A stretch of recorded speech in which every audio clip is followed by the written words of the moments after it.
Guys, sitting in for Coach James Gogue this evening is Adam Mantequilla Lopez. He's going to help us break down the upcoming pay-per-view event, Tank versus Frank. All this and more on the latest edition of Warweek Boxing.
Rashawn Holdings proudly presents Warweek Radio Chats with ring announcer Joseph Herron.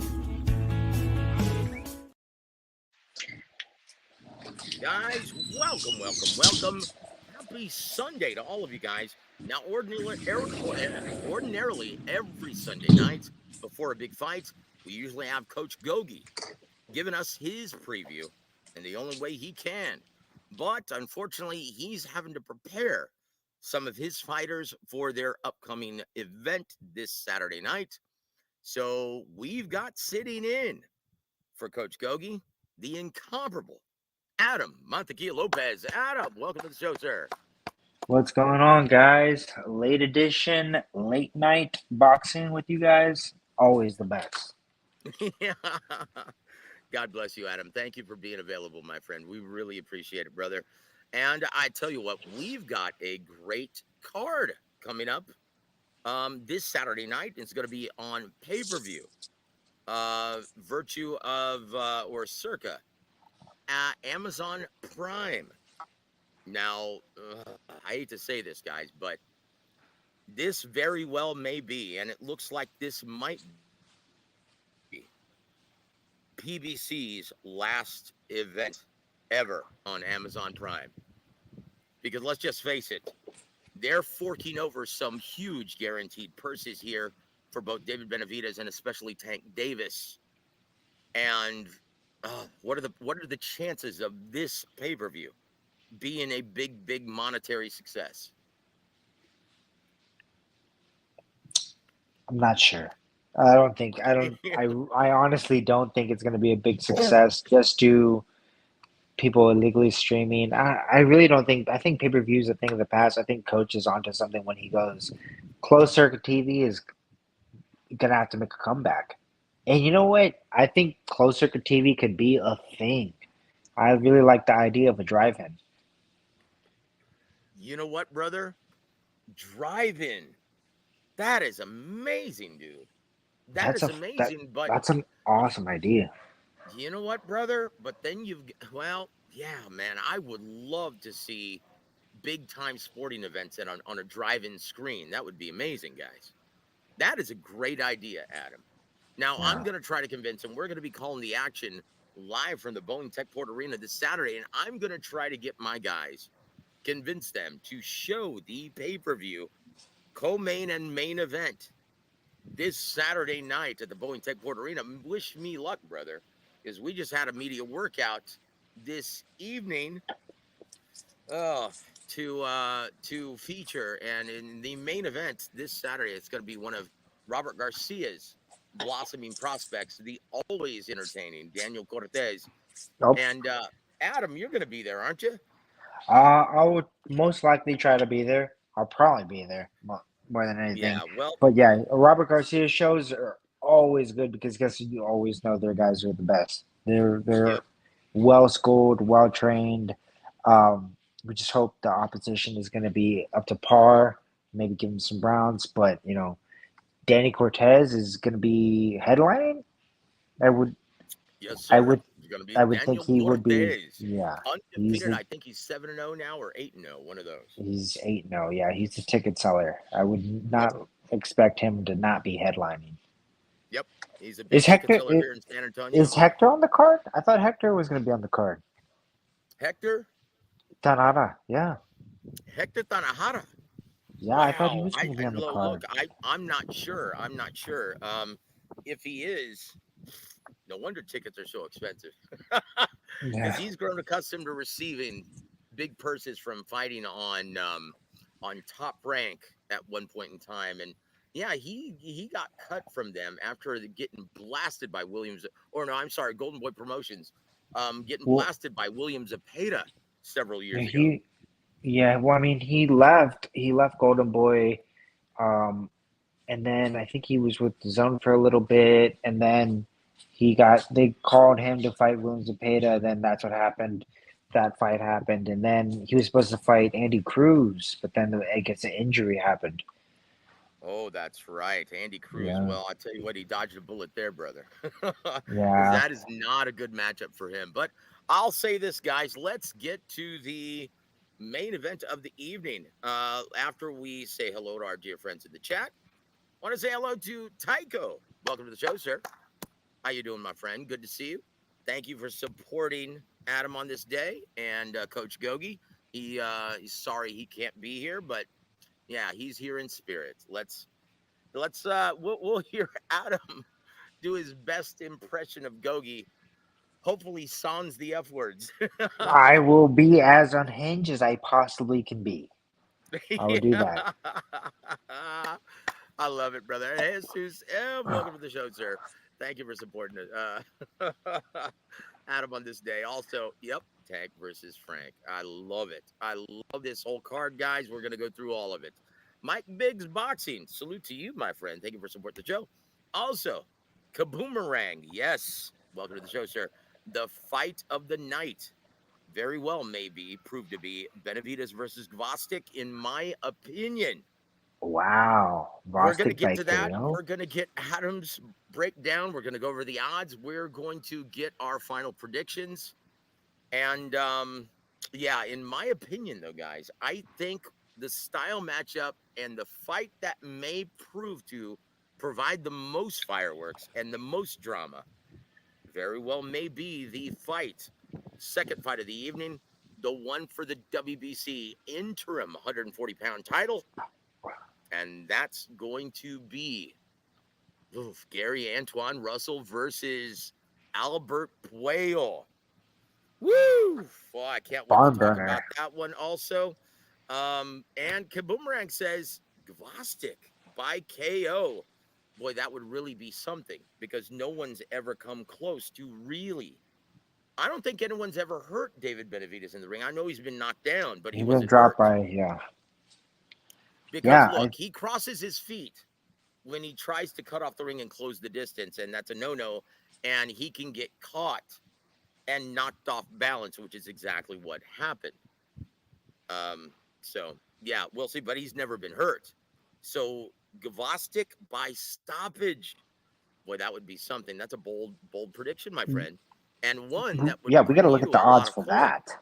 I'm sorry? Yes, we got to look at the odds for that. A Well, Bostic we will as KO. soon as we break it down, guys. And also, Danny Drew, welcome to the show, sir. Says, Joe, what do you think about Milk Dud receiving an award from the Boxing Writers Association for broadcasting excellence? Milk Dud, are you talking about Antonio Tarver? Or I don't know who that is. I don't know who Milk Dud is. I know everyone used to call Antonio Tarver within the business string being Milk Dud, right? That's pretty fitting for Antonio Tarver, right? Yeah, he does. He does. His closely resembles a milk dud. Yes, he does. String being Milk Dud. Is that who you're referring to, Danny Drew? Please give please give us an explanation, my friend. So we can actually talk about that more intelligently. Because I don't pay any attention to the Boxing Writers Association for broadcasting or anything. Their awards mean absolutely nothing to me because the Boxing Writers Association, Adam, do you give two shits about what those guys have to say? I really don't care what a guy in an office really says about the fighters. This guy's not on the ground. This guy's not in the gym. I really don't care. Oh, Yeah. okay. And Robert Zen Oh, Gonzalez making his pro debut later on this summer. Hello, brother. I hope you're doing all right, and I hope you're having a good day. Adam as well. Yes, sir. Yes, sir. Planet 619, Tim Tim Bradley. Oh, Bradley. okay. That guy, Chrome Dome, Cannonball Head, Light Bulb Head, whatever you want to call him. He's not Milk Dud. Antonio Tarver will always be Yeah. boxing's milk dud, right? But because his head quite literally looks like a milk dud, doesn't it? The shape of it, and It yeah, does, yeah. Tim Bradley looks it almost every time I seen Tim Bradley's picture, I want to play Super Mario Brothers. He looks like that hot bomb. Oh, yeah, the mushroom head. Yeah, That yeah. we gotta stop making fun of heads. We I'm gotta sorry, stop making brother. fun Why? of You're heads. you're you're afraid I'm gonna go after yours, brother? Look, I No. can't talk, brother. I can't talk. I'm sitting out right here in front of my driveway because I actually enjoy. It's such a beautiful evening, man. But it You're looks like not it getting may eaten rain. up. You're not getting eaten up by mosquitoes outside this No, no, no, Texas no, no, heat. no, no, no, brother, no. Dude, When you're I used making to me drink want a to go lot, outside. when I used to drink like a fish, yeah, then I would get bitten by mosquitoes all the time. But for some reason, they don't like the clean blood of Joseph Heron. No. Oh, hold on, brother. So, see, I'm right here. Here, no, hold on. Hang on, you I'm turn right on the here. camera? So, look at the shape of my head. Everyone, when I was in school, used to call me the Big Joe face, right? That's what kind of nickname is that? That's terrible. That's No, not even a no, good insult. it was. Oh, did you see that lightning? It was Yeah. endearing. Like people meant it as a Joe. Well, there's the Big Joe face. Yeah, Hmm. and because I used to weigh a buck 42, right, when I was in my 20s going to college. Um, and I always had this big face. So there it is, guys. There it is. But look, yeah, Milk Dud is Tim Bradley. No, I usually call him Cannonball Head. But so look, with that said, this is the reason why I showed my picture is because look, I everyone made fun of my head and my face, the size of it, when I was growing up. So hey, it's my turn, brother. It's my turn, Adam. I kind of like. I don't know if I'm like one of the very few that does, but I kind of like Tim Bradley. I don't care if he gets out of pocket. I don't care if he's like biased. I just kind of like him for just the wild stuff that he says, and it's just like And I kind of and like that. he was in usual form last night, wasn't it? Yeah, like I He's in, don't care if he's wrong. I just kind of like him yapping in the background. He's no, ex- no, I like Tim Bradley as well, and yeah, don't ever bring that up when I'm on the Ronnie Shields show because Ronnie cannot hates him. stand Tim Bradley. Stand him. He Really? can't stand him. Yeah, Ronnie I'm cannot gonna stand I'm gonna text Ronnie in a little bit and be like, "Hey, why do you him. hate Tim Bradley so much?" He's gonna call me back and he said, "Don't ask me that, dude." And then he's just gonna But look, to be honest with you, I thought, and once again, it's just top rank being loyal to top rank, but I yes, thought that's how he got the that job. that they should have kept Andre Ward instead of Tim Bradley if they were going to let someone go. But once again, Bradley's always been Yeah. very loyal to top rank, and so yeah, What happened to the that's why that dynamic happened. duo of them? I What happened loved to the it. dynamic duo of them? I liked it. Yeah, I that is true. I loved their liked. banter. I loved their back and forth, and I loved their overall analysis, the both of them. But Tim Bradley, he's very, very good. You may not agree with everything that he says, opinion based, but his breakdowns are very, very good. Yeah, But because guys, then you come have. on. Look, the only problem that people seem to have with Tim Bradley is that he is a homer at times. He's a homer, right? You gotta be. He is very biased and he's a company guy. And that's why Yeah. he's still there and not Andre Ward. There it is. So, yeah, you can't hold that against him. He's doing a great job for top rank. We'll talk about all of that. We'll talk about the coverage last night. But guys, let's move on because I don't know how much I think we only have Adam for 60 minutes. So let's do this, guys. Let's rattle off the tail of the tape. for the title challenger in your main event of the evening, and that is the Ghost, Martin. Well, he's going to have to be a ghost if he wants to win that WBA title from Tank Davis, because you're talking about now facing one of the biggest, probably the biggest, arguably the biggest pound for pound puncher in boxing today. Guys, Frank Lamar Martin is going to come to the ring at age 29. He fights out of the southpaw stance, buck and switch. He stands 5'8" tall in the center of the ring, fighting behind a 68-inch reach. Originally from Detroit, Michigan, now residing out of Indianapolis, Indiana, home of the Colts. And he comes into the ring with a perfect record, 18 wins, 0 losses, 12 big wins coming by way of knockout. Now, Adam, please do your best to point out in your mind what the strengths and weaknesses are of Frank Martin from what you've seen. From what I've seen with Frank Martin, kind of in the gym, and then I've seen him a couple fights when he fought Martinez here in San Antonio. Mm-hmm. He's very sharp. If you see him, he's very sharp.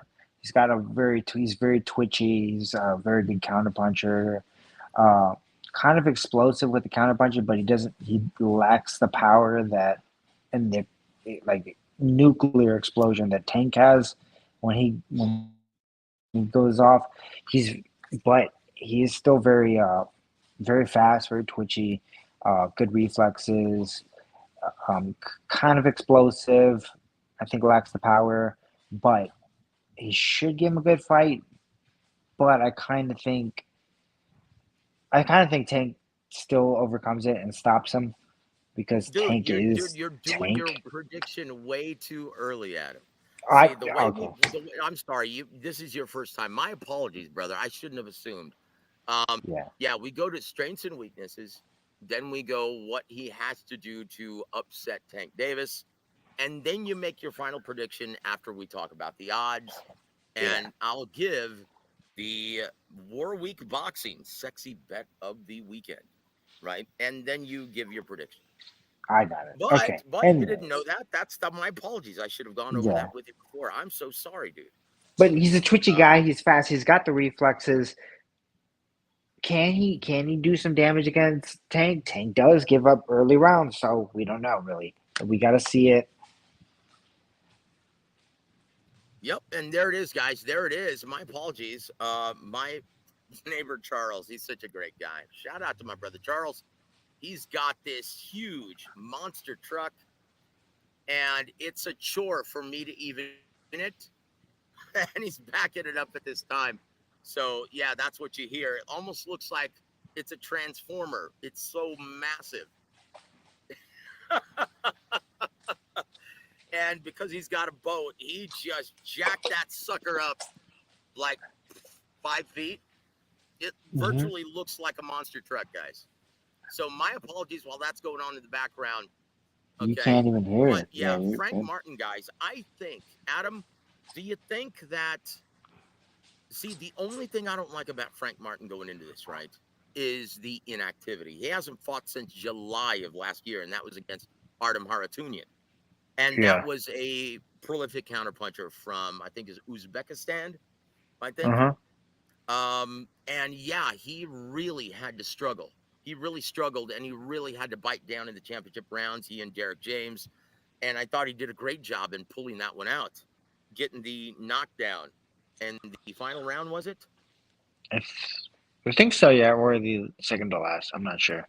Yeah, you may be right. It might have been the 11th, but he had to win all three of those final rounds to win the fight because he was having trouble cutting off the ring, closing the distance, fighting proficiently on the inside against Artem Haratunian. But that's great seasoning because what he's going to have to do, Adam, to Hmm. beat Tank Davis, because Tank Davis is a very patient guy, almost a la Guillermo Rigondeaux. He will not. Oh, okay. Yeah, James knows. We want to welcome Boxing Source James to the show. He says, "Yeah, it was the 12th round." Yep. Um. Okay, Oh got it. wow. Welcome to the show. Hard times. He says Benavidez versus Gvozdyk is the sole reason why I'm buying the pay per view. Yeah. Well, I tell you what. As long as you get it, Tell you what, because yeah, Tank Davis, Adam, it almost drives me nuts as a fan, where he doesn't mind giving away rounds, does he? Because he's not going No, to he fight doesn't. your fight. He's going to force you to fight his fight, and he's going to stink out the joint until you do, right? Yeah, he basically stinks it out. And the crazy thing about it is, he sells tickets like crazy. The place is Yep. packed. The place is packed. He packs out Atlanta. He packs out Atlanta, and everybody's on the edge of their seat because they kind of know it's coming. No one has really. If somebody else got like stunk up the joint just as bad as him, but still was edging Mm-hmm. it out, they would probably win the fight because I mean they would just keep away from him. But they kind of they're waiting. The whole crowd and everybody on the planet is waiting for that car crash to happen. They go, "It's coming, it's coming," and then he most of the time he gets it done. Yep. That's right. That's right. And so, yeah, we'll rattle off because you're absolutely right. Out of 29 big wins from Gervonta Davis, yeah, 28 of them have been by way of knockout, or 27 of them rather have been by way of knockout. Boy, I tell you what, I hope it doesn't rain because I'm outside, and right now this cool breeze is fantastic in Texas. But guys, here's the tail of the tape for the incumbent WBA lightweight champion of the world, Gervonta Tank Davis. Well, I'm glad he doesn't call himself that. His pseudonym that he tried to adopt for about a month. Here he is, though, guys. Tank Oh, Davis comes into the ring. He doesn't disclose his age, but he's right out of the southpaw stance. He stands 5 foot 5.5 inches tall in the center of the ring with Spanish heels uh-huh. on. He fights behind a 67.5 inch reach from Baltimore, Maryland.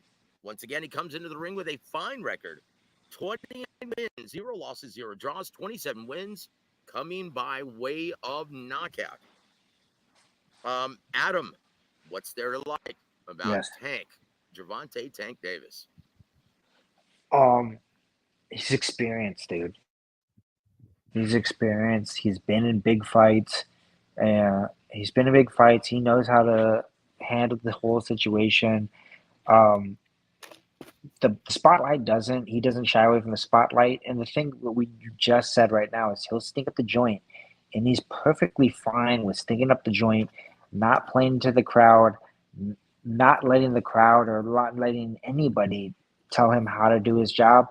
And he goes, "Okay, I'm gonna stink it up for 7 rounds. I'm gonna get this guy Yeah, out." And he does it the way that he wants to do it, and that's total command over the whole fight. And it kind of leaves the opponent may feel confident because he's ahead by 6 rounds, but that in the back of his mind, he's like, this guy can turn my lights out just like that. yep, Um, he's excited. He's exciting to watch just for that, just for the anticipation. He's exciting to watch. indeed, indeed, brother. I tell you what, I'm gonna be maneuvering over here out of the way, guys, because I'm afraid I'm gonna get rained on if I actually stay out. So I'm gonna be moving under the patio, guys. And so forgive me, Adam. I tell you what, it drives you nuts though watching Tank Davis, though, doesn't it? Where It kind of yeah, does, yeah. he'll be stinking out the joint, and then all of a sudden, boom, and then it's over. Can Yeah, he do that though against a very crafty fighter like Frank Martin? I think so. I mean, you you would think that he wouldn't be able to. He lost like 9 rounds against Mario Barrios, who's 6'1", huge reach, giant over him, and he did it against Mario Barrios. So I mean, a guy his smaller height.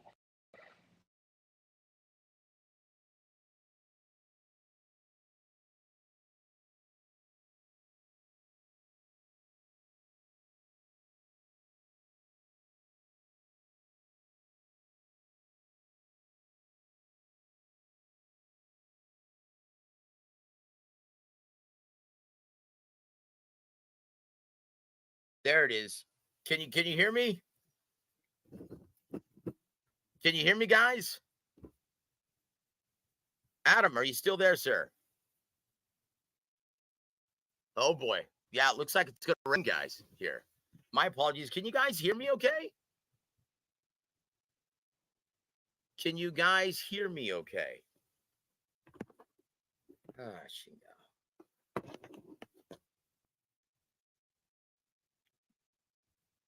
Adam, can you hear me okay, sir?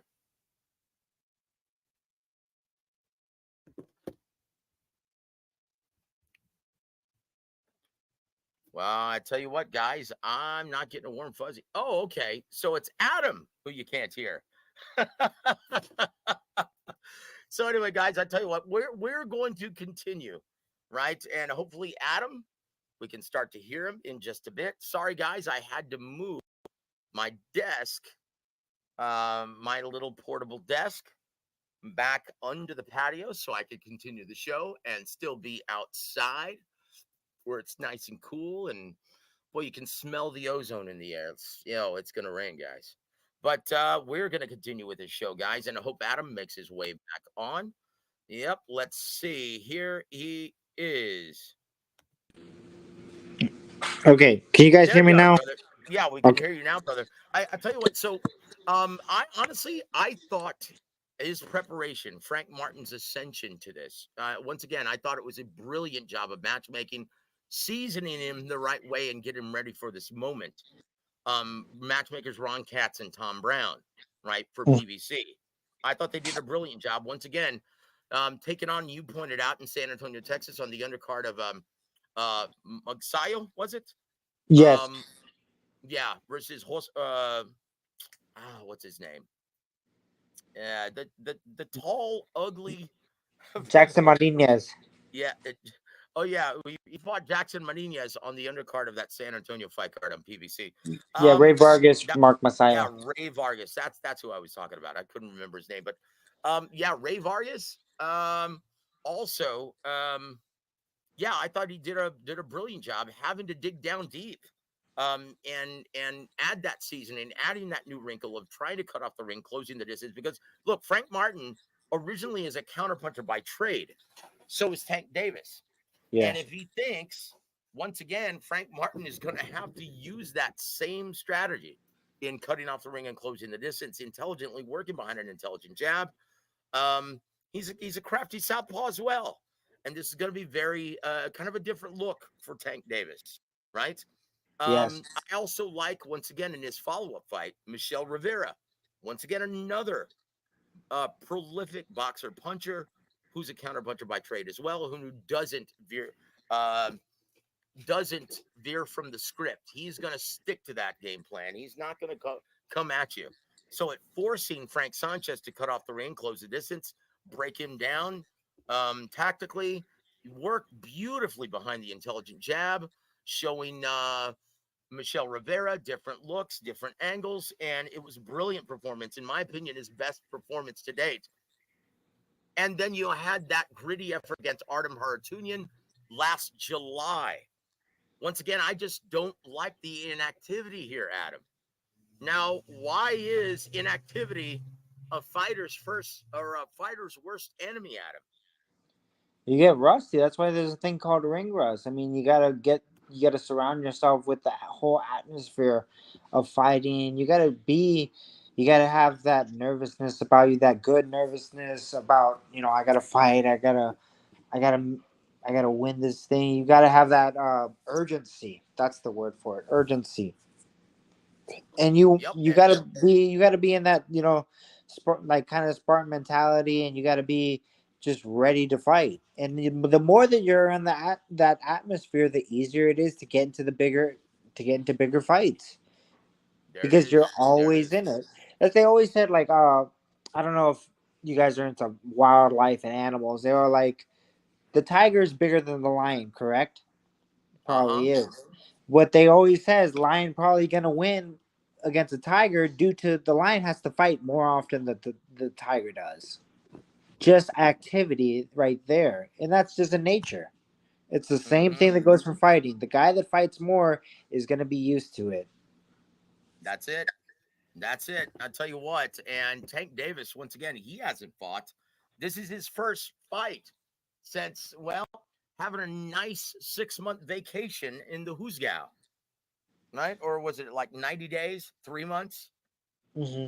This is his first fight back, guys. Keep in mind, so he hasn't exactly been active either. Once again, his last stint in the ring was last April, in which he stopped Ryan Garcia. And he did a brilliant job taking away Ryan Garcia's primary weapon, that beautiful left hook on the inside. Yeah. And he took it away just by that pawing movement. Um, just keeping his pawing action on the jab. Guys, he's not going to be able to do that against Frank Sanchez. Once again, you can't do that against a southpaw fighter, right? Yes. What is he going to do? What is he going to do if Frank Sanchez decides? And once again, Richard, welcome to the show, sir. Thank you for joining us, brother. He says Frank Martin isn't that crafty. Adam, do you agree with that? Mm, Hell no. I don't know. Yeah, I don't know about that. I mean, he's not that crafty, but he does have natural ability. And you know where craftiness comes from? Experience. And with having this Mm-hmm. long layoff, you don't really see a lot of young fighters be crafty. Mm-hmm. That's where you get those vets from. That's where you get the Bernard Hopkinses. The guys that actually have losses, Orlando Salido. Those are the crafty guys. Well, look. Look. Those are the gritty guys. Those are the guys Yeah. who, yeah, come up the hard way, don't have that deep amateur background. But guys, look, I defy you to show me anyone with the kind of amateur background that Frank Martin has and isn't crafty. Yeah. That's such a huge misnomer. Frank Sanchez is one of the craftiest fighters in the world. He is such a student of the game. Who, the And heavyweight? once again, I'm sorry, what? You said Frank Sanchez, the heavyweight? You're talking about him? No. I'm sorry. I'm talking about Frank Martin. My apologies, Yeah. guys. I'm here trying to do the show while I'm adjusting, getting my stuff ready for rain. So my apologies, guys. But look, Frank Martin is one of the craftiest lightweights in the world. Once again, he can beat you with either hand. He works behind an intelligent jab. Just that fact alone, working behind the intelligent jab, right? Yeah. Yeah, that makes him a very crafty fighter. And once again, Adam, what determines what is an intelligent jab? What is an intelligent jab? It's when you actually mix a hard sticking jab in with feints, touch jabs, probing jabs, and you Yeah. you move the position, you move it up and down, you use it all over the body, looking at closing the distance effectively through um yeah, showing him different angles, and you use that intelligent jab to Basically, avoid different time. heavy incoming when you're trying to close the distance and cut off the ring. Now, Yeah. for that fact alone, yes, he's one of the craftiest lightweights in the world. Adam, what else can I say? I mean, you made your point. You brought up some good points. I'd maybe be looking at craftiness at a different angle, more as tricks. I think craftiness with the way that you're saying it makes a lot of sense. Basically, the way that he uses his jab is very intelligent. He's got a lot of variations of the jab that he throws, like a lot of different off timing rhythms. That's where you get the craftiness of a jab, like where he's using the jab effectively and intelligently. That's it. That's it, Yeah. guys. I'll tell you what. So, unfortunately, guys, we're going to have to go in. Looks like it is raining now. So yeah, I'm gonna have to mosey on in. But I tell you um, what makes Tank Davis? Now, while you're going into this, I'm actually gonna put myself on mute and start heading inside because it's starting to come down now. It's starting to pour. I tell you what, though, what makes Tank Davis such a difficult enigma, and no one's figured it out yet, Adam? No one wants to get hit with the nuclear weapon, dude. I mean, that's the only thing that makes him an enigma because he loses rounds, guys. I mean, let's be honest, he loses rounds. But everybody knows what he's got in his back pocket. He's got the left, he's got the right. He does every punch down, uppercut, overhand, the right hook. every punch is a nuclear bomb ready to go off, and that makes him a problem. You can't really stop the guy unless you just you kind of stink it up. I mean, if we really look at it, the only guy that I feel like could beat Tank is Shakur. Shakur, because he can stink it up just as bad as Tank. And I don't know if anybody agrees with me. I'd love it in the chat while Joseph's going inside to let me know if they agree or disagree. If stinking up the joint is the only way that you could beat Tank, because if you have nuclear bombs at the end of those punches, I mean, that's the only thing that makes him a problem, is he can stop the fight at any time. And yeah, that's what I think. That's the only really I think that makes him a problem. And I mean, if we really think about it, I should just probably just go on a rant while Joseph's going on, just going inside. I mean, that's the only thing that makes him a problem, and that's the only thing that I think that's probably his only selling point too. You get T Sanders, yeah, you got to tire him out, but we haven't really seen him get tired. I mean, we've seen him stink up the joint, and he really doesn't throw enough punches to get tired. His punch volume is probably like maybe high 50s, low 60s, but every punch is calculated. So he's not throwing enough to get him tired. Leaning on him like maybe like an Orlando Salido guy, a rough Mexican, could do something uh, with him, but that just hitting him inside his body punches, his uppercut, everything. It's either he's gonna have to get old and his speed is gonna have to go, because the power is like the last thing to go. His speed is also an issue, and that's what's keeping these guys like in check. But I don't know, man. I feel like he's gonna stay undefeated for a while just because he has that. And you know what? That's kind of good. And that's like I was before I went off on a rant and started talking to you guys. That's like his only selling point, because the guy isn't he's not the greatest guy in the world, dude. They have it on video of him beating up his baby mom at like a college basketball game. The guy's really not the greatest guy in the world, but yet we all watch his fights, and we all kind of like I don't know. I kind of do it. I mean, you got to also like love the art, not the artist, I guess. And I don't know if I'm getting out of line, being like I'm totally fine with him doing what he did, but I kind of just like I kind of look past it and be like, well, this guy is knocking people out, and he's very, very entertaining. I don't know if anybody in the chat's gonna be like, dude, I can't believe you just fucking said that, but I don't know. Like What? What did he's I say? interesting. He's interesting to watch, dude. He's good. He's fun. The guy is a fun guy. Well, look. A Tank, yeah, he's fun when he lands that one hitter quitter on you. But before that, Yeah, yeah, yeah. he's a stinker. It almost reminds me a la Mikey Garcia. Mikey That's exactly what Garcia. Mikey Garcia used to do. Yeah. When you look at Mikey Garcia fight, go back and watch his fights. They were No, downright boring. And he would turn a Mikey. customary Mike. exciting fighter because of his power. He would One turn twenty it six. customarily. Mikey. Here, listen, brother. 126 Mikey was Used super boring. You're right on that. he was But when you super boring, but he had that one hitter quitter, that explosive power. And no, without that knockout, his fights were downright boring. That's exactly how Tank Davis is. I don't. In That's my no. opinion, That's that's not. That's not a. exactly how Tank Davis is. I don't feel like that's a good. That's a good. I feel like you appreciate Mikey Garcia when he's gone, and you appreciate how good of a boxer he was. But his power wasn't Tank's power. Tank's power is Not at absurd. all. Tank's power. Once again, he is, like I said, arguably the best pound for pound puncher in boxing. Like that guy, I don't care how good your beard is. Like there are stories of Tank Davis stopping light heavyweights in In the gym sparring, yes, in sparring. Yes, yes.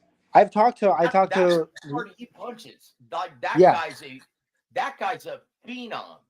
His Yeah. power is sick, crazy. And So like, so Frank, so let's go through let's rattle off, guys, the odds. And we're going to consult our favorite book, and that's the BetMGM out of Vegas. And so right now, they have Gervonta Tank Davis listed as a crazy 7-1 betting favorite, minus 700, and Frank Martin listed as a plus 450 or a 4.5 to 1 betting underdog. Adam, do you agree with these odds? yeah, you kind of have to agree with it. I mean, he's got, unless the Frank Martin pulls off of my Buster Douglas, then.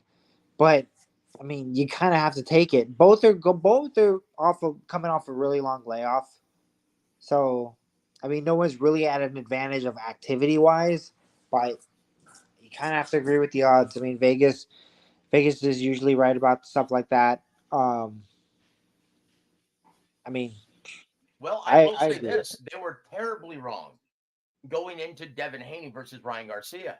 Yeah, but everybody that was on the streets, fucking in the gyms, boxing wise, they know Devin has pillow fist and he's got a glass chin, dude. Yeah, so that's my point, in my opinion, guys. Um, this is the Warwick Boxing Sexy Bet of the Evening on Saturday, right? In my opinion, guys, you get a Tank Davis knockout straddled with a straight up Frank Martin victory on points.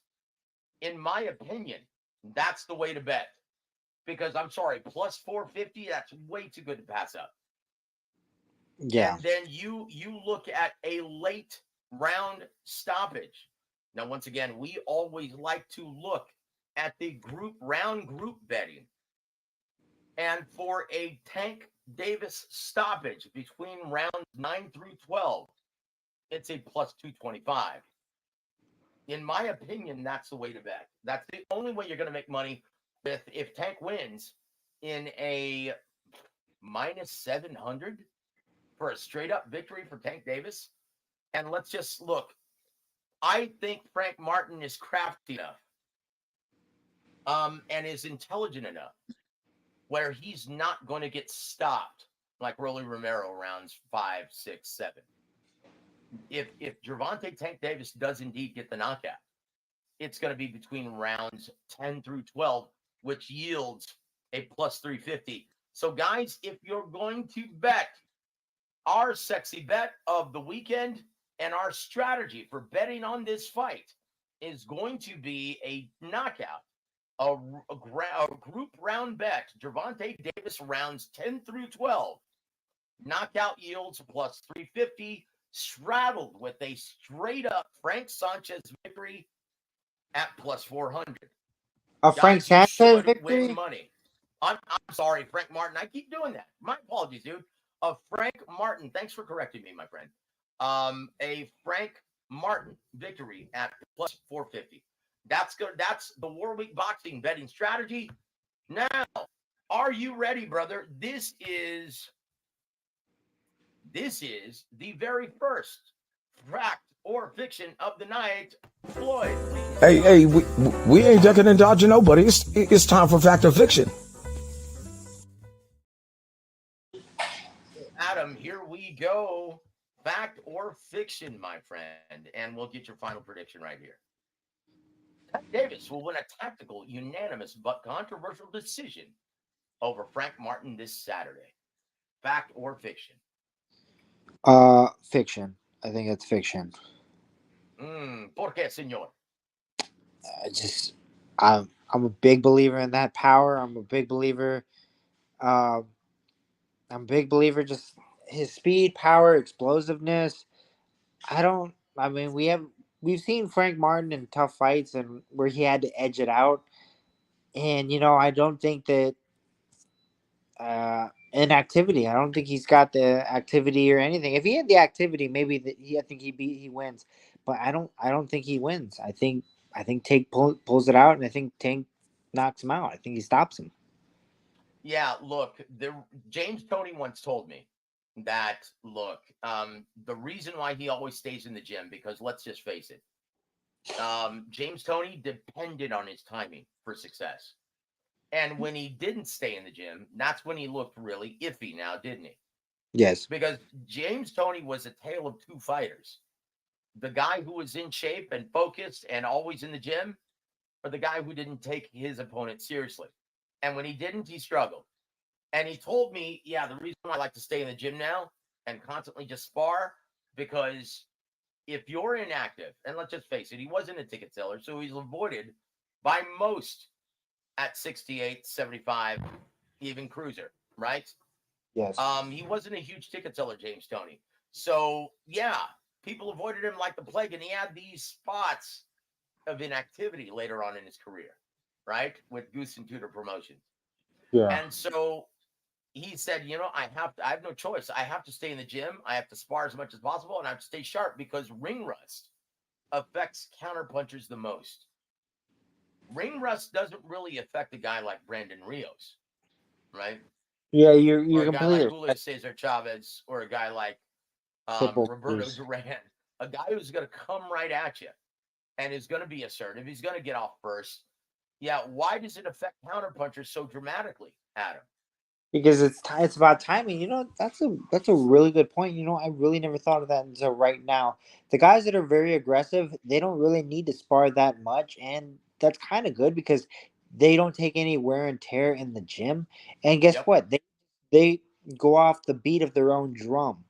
And Mm-hmm. with counterpunchers, it's completely the opposite. Is you go off the beat of the other guy's drum and you Yep. counter everything that they throw at you, and you have a rhythm and you have a timing and everything like that. And sparring is the best way to do it because I mean I've seen a couple. It's come out recently where there's a lot of guys, boxing guys that are Angel Garcia, Danny Garcia. They're saying, you know what, sparring is the thing that messes you up more. And I always kind of thought like they have a point, but then they don't. Because sparring is like almost the most important thing, and I thought it was always the most important thing because guess what? I was a counterpuncher. It's Yep. all about the rhythm. Yep. That's it. That's it. And the boxing source, James, always insightful. He says Tank is a counterpuncher. How will he look coming off of that extended layoff?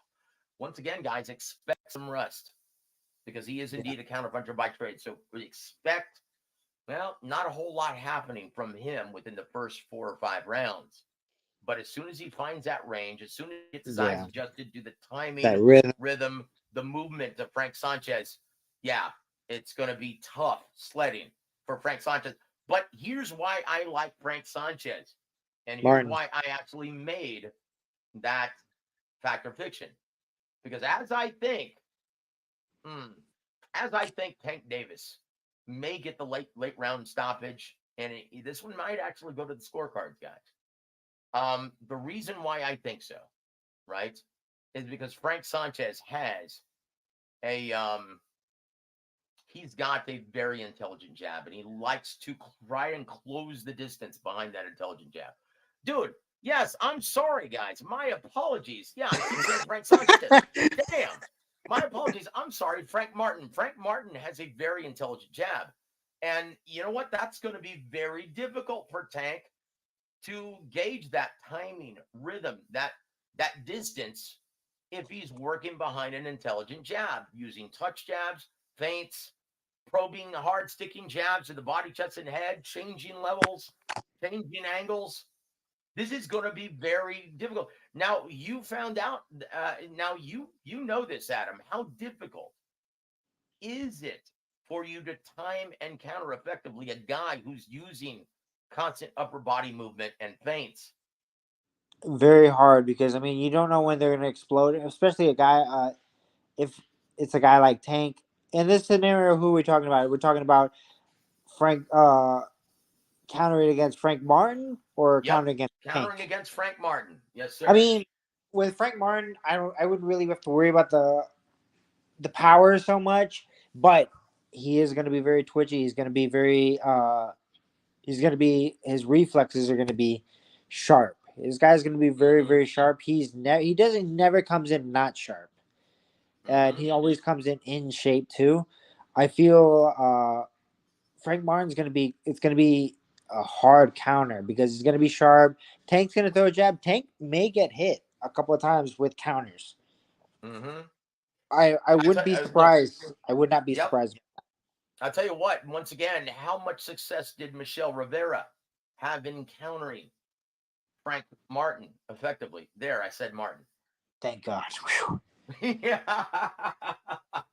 It was it was legit killing me. I was like I was like, are we still talking about the same guy?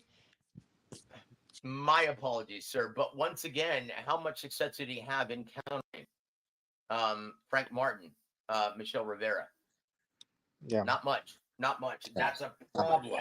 His intelligent jab indeed is a problem, and it's going to prove to be a problem on Saturday night. But will he get the decision if it goes to the scorecards? Or will he be able to withstand if he gets hit flush by just one of those Tank Davis left hooks or uppercuts? Yeah, I mean, he may be able to withstand. Uh, I don't know. I'm just a big believer in Tank's power. I kind of feel like he's gonna Remus, knock him. Yeah, hardy har, hardy har har. Thank you, I Chase saw. Sanders. I read that Yeah, comment. I Frank read that Sanchez comment can and definitely laughed. knock Tank out because he goes up to his groin. Chingao. My apologies, guys. Yeah, my apologies for saying that, guys. I'm Who is so sorry Frank about that. Sanchez? Yeah. What happened to What Frank happened to Sanchez? Frank Boy, I'll tell you Sanchez? what. He got torn He did. to pieces. He Yeah, got he his got ass messed handed up. to him by Ajit Kabayel. And I tell you what. I'll tell you what, guys. That's what happens when you're inactive. Frank Sanchez couldn't get a fight to save his life. He had been fighting on 8 rounders in undercards off TV. Yeah. Yeah. But anyway, James, he says, I feel that Frank Martin will need to be wary of Tank's right hook. Yes, sir. Yes, sir. And that's always a primary weapon against Southpaws as well. Yeah. But your final prediction, brother, what is your final prediction for this fight on Saturday night before we start talking about Benavidez versus Gvozdyk? Um, I think you're right, dude. Tank. I think Tank late stoppage. I think Tank's Mm. late stoppage. I kind of like that bet you were saying stoppage. Was it plus 350 or plus 250 Plus for? 350 between rounds 10 and 12. I'd take that because you know why?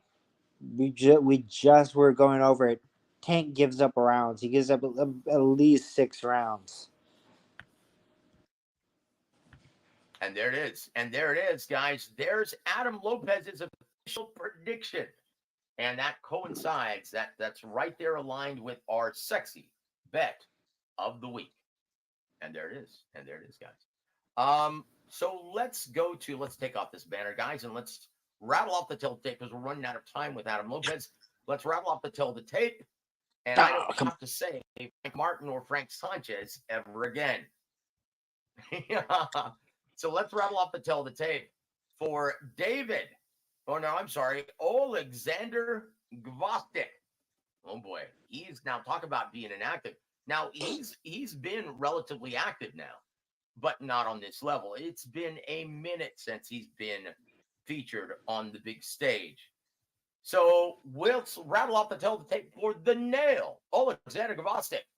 He's going to come to the ring at Old Man River, age 37, fighting out the orthodox stance. Stands 6 foot tall, 6'2" in the center of the ring. Fights line a 75.5-inch reach. Originally from Kharkiv, Ukraine. Now residing out of Oxnard, California, training with Eddie Reynoso. And he comes into the ring with a fine record of 20 wins, 1 loss, 16 big wins coming by way of knockout. Adam. Oh, boy, I tell you what. Did David Benavidez pick on the wrong guy here? mm, I mean, not really. I mean, what was the last? I mean, he got stopped. I know Vostok lost, correct? The nail lost. He got knocked the F out by Arthur That's true. Beterbiev. That's his only loss. And that was back, oh boy, that was back in, oh, yeah. That was, When- he retired poor Adonis Stevenson. So that was quite a while back. He took Yeah, some what time off out of the ring. He what is he? Twenty insists, twenty one. he insists, yeah, he insists that it really helped his mind and his body heal. Now, keep in mind, when this happened, guys, that was back in 2019, 5 years ago, right? Almost Okay. 5 years ago. How And many times has since he fought then, since? he's fought. He came back in 2023 in February, and he's fought 3 times since. He fought Josue Abando, Ricards Blatniks, and Isaac Rodriguez. Not three names that really roll off the tongue, but he's taking on, boy, talk about going from the wading pool into the ocean. He's fighting David Benavidez, brother. Um, yeah, David Benavidez is a serious force in that ring. Plus, he's But 37. we've seen him have problems. We've seen him have problems at it, putting out the ring and closing the distance. And he's going to have plenty of them because Oleksandr Gvozdyk has similar footwork to Vasil Lomachenko, as well as, well, his stablemate, once again, or used to be a stablemate, the current heavyweight champion, Alexander Usyk, right? Oh, He's got, see, yeah. he's very, very crafty, can punch with both hands. Um, yeah, what does he have to do to beat David? Um, did you see his last fight? The nails. Did you see Yes, the I nails did. fight? He looked good. Which What'd you think of his legs? Um, uh, look, he doesn't look like a shot fighter, but he doesn't look like he used to. Put it that way. That's what I remember. I remember when he was with Teddy Atlas. He was looking really good on ESPN. Um, Mm-hmm. he was looking like he was looking scary. He was looking like this guy's really good. He Yep. was before Usyk. Uh, He was, as yeah, he was a pound for pound guy yes, before he got destroyed by Arthur Beterbiev. And keep in mind, guys, he was winning the fight on all judge scorecards at the time of the stoppage, right? yeah. I mean, I don't know. And what's Benavidez is coming off a pretty long layoff too.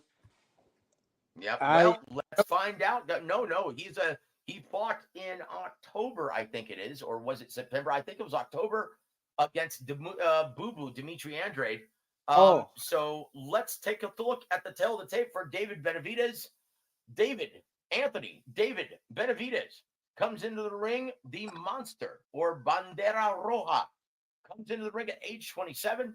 Fights behind an orthodox stance. Stands 6'2" inside the ring. Fights behind a 74.5-inch reach.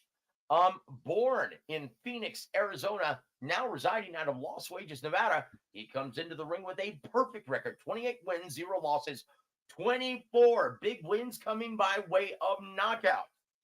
This will be his first fight at 175.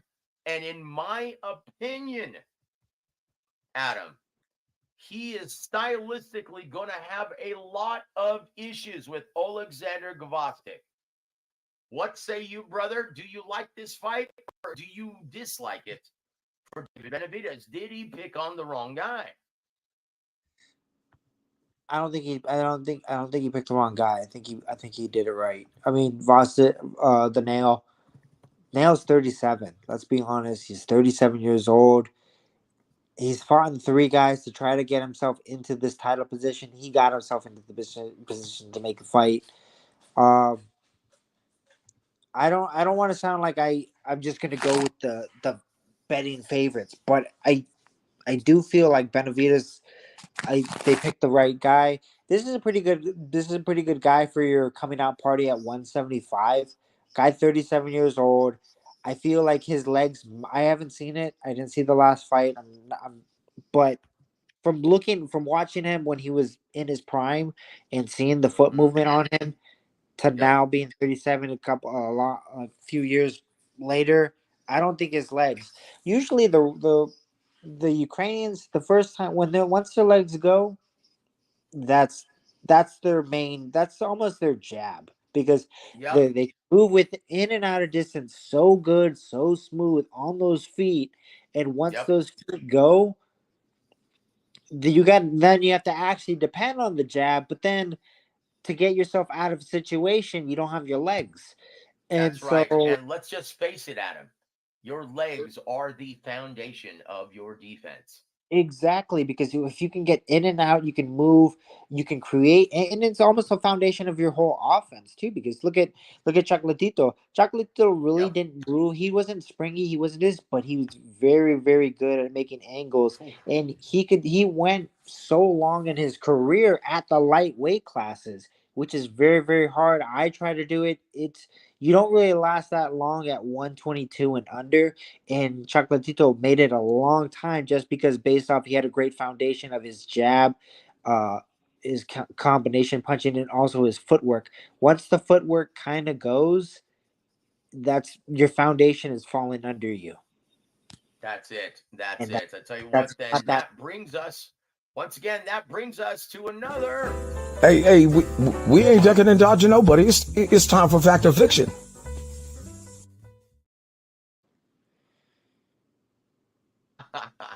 Number two, the deuce. David Benavidez will be losing his fight with Oleksandr Gvozdyk on the judges' scorecards before stopping him dramatically in the 11th round of their scheduled 12-round co-main attraction this Saturday. Fact or fiction? I don't. Yeah, when I think about that, you know what? That sounds kind of accurate. I think I feel like the nail can do some stuff, but he maybe gets stopped later. And if he doesn't, like if he is losing the entire, if he's losing the fight and then eventually gets stopped, I could see that too. But you know what? I kind of think that may be a fact. I kind of think that may be a fact because the nail is very good. The nail does have good punches. He is a very good fighter. Uh, I feel like his legs may come out from under him, but I wouldn't be surprised if the nail does give Benavidez problems. I kind of think that may be a fact. I feel Benavidez wins the fight. He's 27 years old. He's young. He's very explosive. But I also feel that Vosig. I'm just gonna keep calling him the nail. I've been doing it all night. The nail. I Now, feel go like the ahead, nail could sir. give him some rounds. I feel like the nail can give him some rounds, and I think Well, that's a look, fact. yeah, you know what? Very good point, brother. And look, at least you're not calling him Taliban or Hamas like James Gogue. Yeah, I wouldn't even know Oh what to my call the. gosh. I, I wouldn't know what to call the Ukrainian. The Ukraine doesn't have a terror organization. I'd call him Zelensky. I'd call him the thief, Oh, Zelensky. Major Zelensky. Yeah, Wasn't he? Isn't that Zelensky. guy a transvestite or something? Anyway, No, I think and he double did L, blackface, double right? L. Or am That's I thinking of Trudeau? oh, that's right. That's Trudeau from Canada, Trudeau, speaking out yeah. for the man for Justin, a yeah, white. Justin from Canada. That's him. Yeah, Justin from Canada. and there it is, and there it is. Larry Linston, double L. Welcome to the notes. He Double says L. very interesting. Adam, wholeheartedly agree. Tell you what, Adam's got a great set of eyes. And I tell you what, hardy har. Thank you, hard times. I appreciate it. I know Frank Sanchez coming up. Very funny, very funny. Thank you for joining us, my friend. Oh, jeez. Benny, a big dude with shoulders that can punch. Yes, sir. Yeah. Once again, that's what Gvozdyk is going to have to deal with. The hand speed, the combination punching, the heavy-handed, two-fisted power of David Benavidez. Guys, when he finds range at him, how horrific is David Benavidez for his opposition? He's, he's horrible, dude. Because I mean, let's face it. Let's face it. David Benavidez is a great combination puncher. Ooh, Great combination puncher, and he's creative basically combinations with both hands, and yes, you and it's so quick. yes. He's very quick. He's a great combination puncher. You don't really see that from a lot of Mexicans. Great combination puncher, but he's just so fluid with his punches and so fast. The way that he throws punches reminds me of a Shane Mosley, maybe a 135 Mm, Shane Mosley. He's kind of Oh, very fluid with the punches. It almost looks like he's hitting like a double end bag. They yep. come so fast. That is, And and his hands are so heavy that if he yes, just touches you with it, you feel it, and it leaves an impression on his opposition. And I tell you what, Shane Mosley at 35, so fluid, yeah. virtually a glorified brawler from mid range. And that's a very good characterization of David Benavidez now, isn't it? Yeah, like I just whenever I see like just the combination, the fluidity of it, that's what it reminds me. I just watched a clip of Shane Mosley versus Canelo today actually, and he was doing the same fluidity with the combination. The only time he did it against Canelo because he was about 50 years old when he fought Canelo, but still, you could still see some some light in in that combination. You go, he had it in him Mhm. 50 years ago. He had it in him a decade ago. Yeah, that he could do it. So you saw a little bit of light in that combination. You go, dude, he would have had it if this was at 47 or 30, 35. He had it in him, but he's too old. He's a dinosaur now. He can't do it. This guy's Yep, cooked. He's done. And yep, David Benavidez has that same fluidity in his combinations, and that's what makes him dangerous. Especially as a Mexican fighter, because you don't see Mexicans with fluidity like that. They're not. yep, They're rugged. They're like yep, Pitbull Cruz. That's the yep, quintessential Mexican fighter. Is Pitbull Cruz, where yep. he's a Mike Tyson, all power, every punch, and David Benavidez is more just throws five punch combination, and it's just Oh, it and it he's so quick on the draw, yes, Adam. Like, yeah, oh, I don't know how he gets that much leverage on shots from that quick at mid range. yeah. Like if Shocking, you actually. It defies physics in the yeah, ring almost. like Shocking. if he was a quarterback, the release time is insane. That Dan Marino, brother. Dan Yes, Marino. the release time is insane. Uh-oh. Uh-oh. The late, great Lou Duva from Beyond the Grave says, who has Benavidez ever beaten? What power does he have? He's the most overrated fighter in the sport, beat nothing but stiffs and smaller guys. Well, I tell you what, this will prove to be, I guarantee it, his toughest test to date. Fighting Mm. the 6'2", pound for pound, former pound for pound, Oleksandr Gvozdyk. But listen to this. Oh, Gvozdyk will stop it.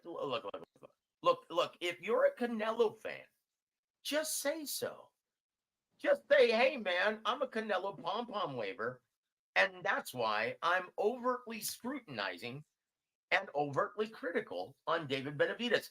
But look, guys, we don't have that problem. We're very unbiased. I've never seen anyone even hurt Benavidez, not in the gym, not in a real fight with 10-ounce gloves. So unless you know something I don't, it's very, very difficult.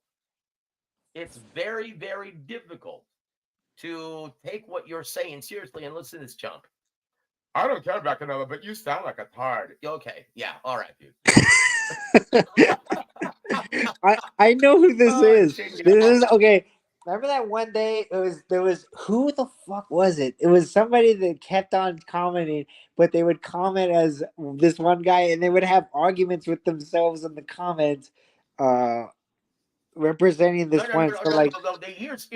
Look, Adam. This is what it is, right? This yes, idiot obviously has no idea what he's looking at in the ring because he's using the resume argument. dude, Benavidez has never fought anyone who can he's a punch. no, He it's was a not. great bully at 58. Now he's in with a puncher at 75. Look. You can always tell when a moron fan, pom-pom waving hater, doesn't know what he's looking at because he always brings up the resume argument. Adam, if you know what you're looking at in the ring, do you ever bring up resume, sir? If you know what you're looking at in the ring, no, because your eye test should pass the eye That's test. it. That's it. That's it. And once again, look at this moron. I'll be back when Benavidez gets flattered. Man, I want you to beg me for forgiveness. Look. First of all, brother, Let me just give you a piece of advice that Emmanuel Stewart once gave me. Yeah. He said this. Now, listen good, Lou, and try to learn something because we already know this shit. And once again, this is for your benefit, sir. So please listen and learn. The great Emmanuel Stewart said this. Yeah, resumes, records, and trinkets for fans, writers, and network executives who don't quite understand what they're looking at the ring just yet. Yeah. So there it is. There it is, Juice. So once again, you can always tell the fans who don't quite understand what they're looking at in the ring yet, ones who are overly critical and say shit that hasn't happened, that they haven't seen in the ring, and two, ones who were ones who actually use the resume as an argument, right? Ludu was a professional troll. That's all Yeah, he's he's a there for. professional He troll. Yeah, loves it. we ascertain by now, and it makes for entertaining responses by you and me, and that's always Okay, good for radio. Luduva, who has the best resume then out of 175, 168 to 175? Who has the best resume? Luduva, please Look. let And us know. once again, guys, once again, if you're not a big ticket seller, if you're not a big ticket seller, you're going to be avoided like the plague. And if you're a pound for pound guy or have that kind of power or ability like Benavidez, the hand speed, the combination, all of the attributes that Adam pointed out, if you're not a big attraction, not a big ticket seller, yes, people will avoid you like the plague, and you won't have those names or skins on your resume. Okay? Okay, the Mexican beat the hell. That's it. That's just it. If you don't have a major world title and aren't a big ticket seller, you're going to be avoided like the plague, just like David Morrell Jr. Now, once again, how does his resume look right now, Adam? David Morrell Jr. Better Beef has an excellent resume. You sure about that? I You mean, sure? You sure? He's got an excellent knockout ratio, 100%. Are you sure? I tell you what, Lou. Just shut the hell up and actually listen, because you might actually learn something if you shut your pie hole or quit moving your fingers, right? Because once again, we already know this stuff. This is for your benefit, my friend. Adam, he's fought on Showbox 9 times, right? He's a former prize fighter. Have you ever even been to a gym? No, you probably look like Dan Raphael. So shut up. And there I don't it know. is. And there it is. Once again, I, brother. Once again, if you mess with the bull, you're gonna get the horns. All right. And yes, here he does bring up this point though, and this is one thing I will agree with though. Benavidez has proven to be hittable, but once again, have you ever seen him hurt? That's the problem. So that brings up an interesting point, Adam. Can yeah, he get hurt in a new division against a legitimate 175-pound puncher, Oleksandr Gvozdyk?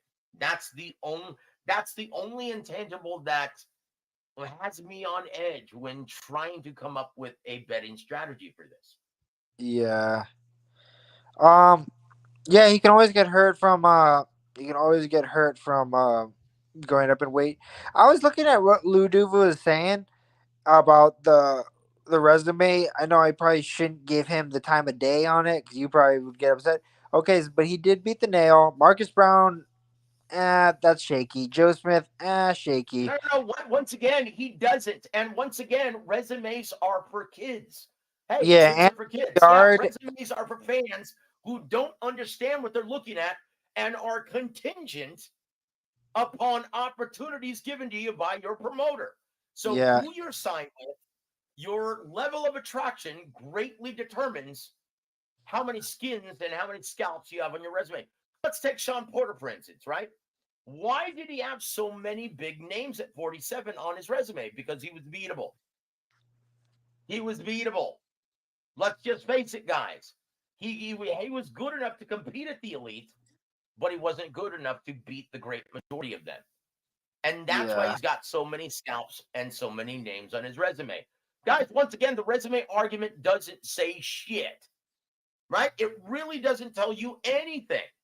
It just tells you, well, yeah, he's probably a guy who can, can be in a big fight, can make you money, but he's very beatable. The guys with a ton of skins on the resume coming up, they're probably very beatable. But once again, there are no boogeymen in this business, just non-ticket sellers. So if you've got skill and you are a dangerous puncher and are not a huge ticket seller, you're not going to have any scalps, a whole lot of scalps on your resume, at least not a lot of notable ones. So once again, oh, dude, look at this idiot. Look at this idiot. Resume tells you a lot, dummy. Well, no, it tells you a lot because you don't know what the hell you're looking at in the ring. Okay? Let's just face it. Let's just face it. All right? We've already ascertained that. So, Lou, I'm going to put you in timeout real quick because you're starting to piss me off. You're an idiot. Thanks for playing, brother. He's gonna. Hey, I'm sorry. Go ahead. He's gonna come back as Canelo's trainer.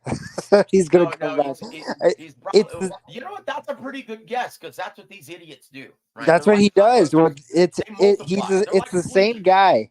There was Yeah. a guy. There was a guy in the chat before. He came in as a trainer and or a promoter, and we were laughing about it. And then he came in as another promoter and started having an argument with each other. Oh, And then he's jeez. gonna come back as another trainer. Watch, that's what he Oh, well, does. yeah. So right now, as we speak, this clown who probably lives in his mother's basement, is making another He's trash making, account, right? That's what it yeah. is. Oh, okay. Like, check it out. Double L is hittable because he sometimes neglects defense in order to use pressure. Very good observation. Watch him spar, and he actually has decent defense. In my opinion, he fights behind the high guard a little too much, Who are we which talking makes about? him susceptible to the body. David Benavidez. Al Simmons, Hellspawn. But this is probably his account too. What's up Yes. with the Benavidez hate? Look. First of all, hatred. Hatred is the noun. Hate is a verb, right?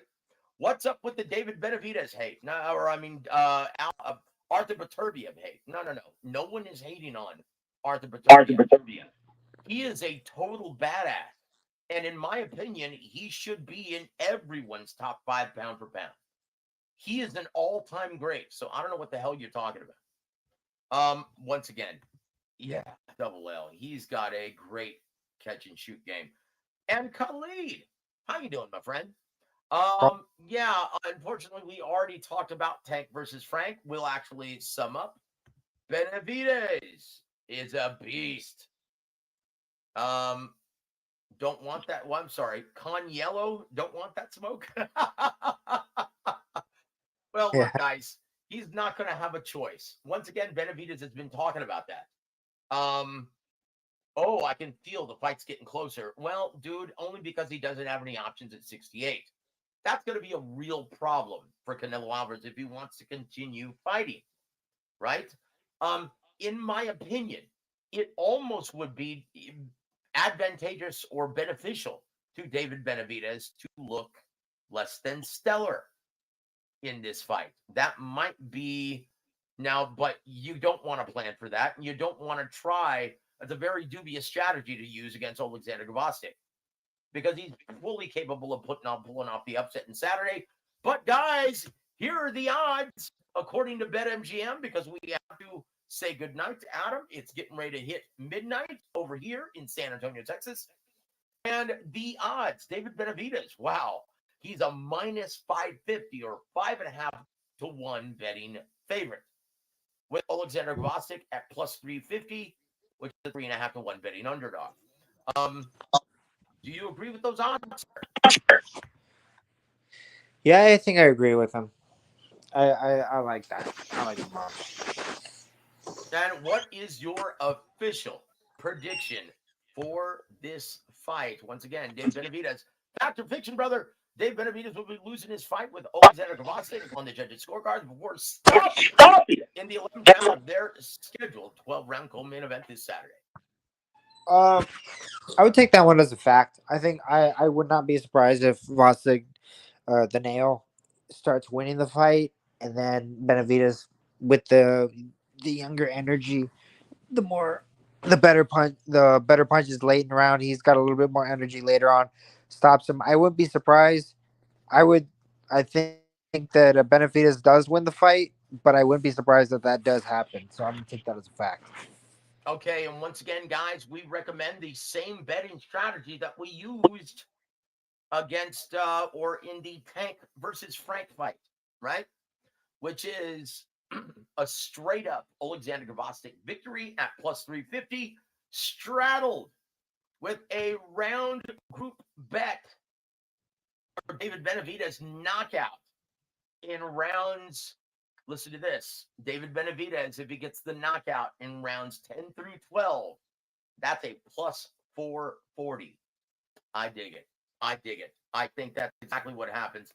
Guys, and that's our sexy two bets of Saturday night of the week. And that's about it. Look, Adam, can we ask you to come back later on this week so we can actually talk about in great length, because we didn't get to Gary Antoine Russell versus Albert, or I'm sorry, Albert Puello, as well Yeah, as Carlos Adames versus Terrell Gaucher. And also in the yeah, undercard of yeah. that, we Oh yeah. got Royman Villa, James Gogue's former fighter, and Elijah Garcia versus Kyron Davis. Is that one still happening? I'm not sure about that one. And then we've got I have not. our girl Reina Reyes, who's going to be making her debut, right? Or no, I'm sorry. Oh Hold on. yeah. Is that Reina Reyes? Our Reina Reyes? Yeah, that's her. She's going to be making her debut on PBC on the undercard. It's not going to be televised though, but yeah, Reina, we're very familiar with her, and congratulations to her getting this assignment, right? Nice. And so there it is. Yep. And so there it is. So, Adam, your parting shots. Thank you for being here, brother, dedicating your time. We really appreciate you, and we think you're an awesome, awesome addition to the War Week boxing team. So thank you, brother. Thank you for being here. Your parting shots for our listening audience this evening. I don't know. I try my best. I'm just happy to talk boxing with you guys. I love talking boxing. You know what I'm a really big fan of? I'm a real big fan of the day shows. I'm doing my route 1108. I'm doing my route, and guess what? I'm on the phone, yelling at the phone, talking about who's going to fight. I really do appreciate that's workforce support right there. That helps me get my job done, and then also just talk about some stuff that is on my mind. Well, I tell you what, we've done it, Adam, for the last 2 Thursdays. Let's make it a regular matinee Thursday thing. What do you say, brother? Yes. Okay. I just got to keep the phone from overheating, and you know what? I got a way to deal with that. Let me take care of that, and let's just talk the boxing. Let's do that. And there it is, guys. He's Mr. Adam Lopez. You can find him on Adam Lopez social media, Facebook, Twitter, all of that good stuff. But guys, on behalf of Mantequilla, I'm Joseph Herron. You've been listening to War Week Boxing. Have a great evening, everybody.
Radvashan Holdings proudly presents War Week Radio Chats with ring announcer Joseph Herron.